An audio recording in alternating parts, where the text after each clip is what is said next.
Donne-moi des mots. Véronique Zana.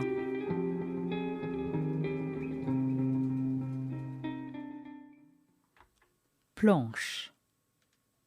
Y monter pour un temps lumineux, loin de ce plancher des vaches si terre à terre.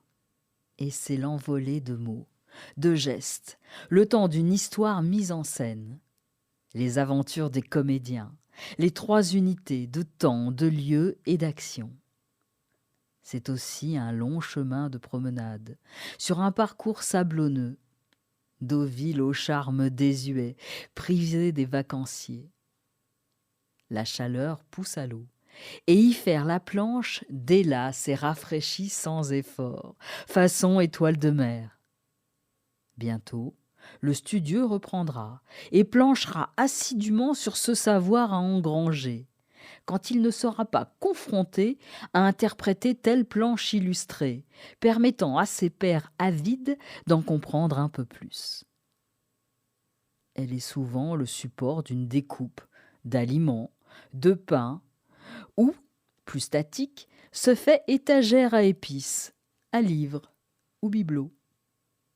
Le XIXe siècle lui donne une note salvatrice, comme cette planche jetée à la mer qui sauve le naufragé et vient dire dans ce salut ce dernier moyen qui conserve l'intégrité et évite la catastrophe.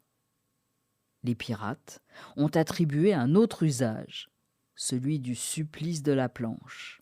Et c'est l'exécution du prisonnier, ligoté, les yeux bandés, et forcé à marcher le long de cette planche, suspendue à l'extrémité la plus haute du navire, et juste au-dessus de l'eau.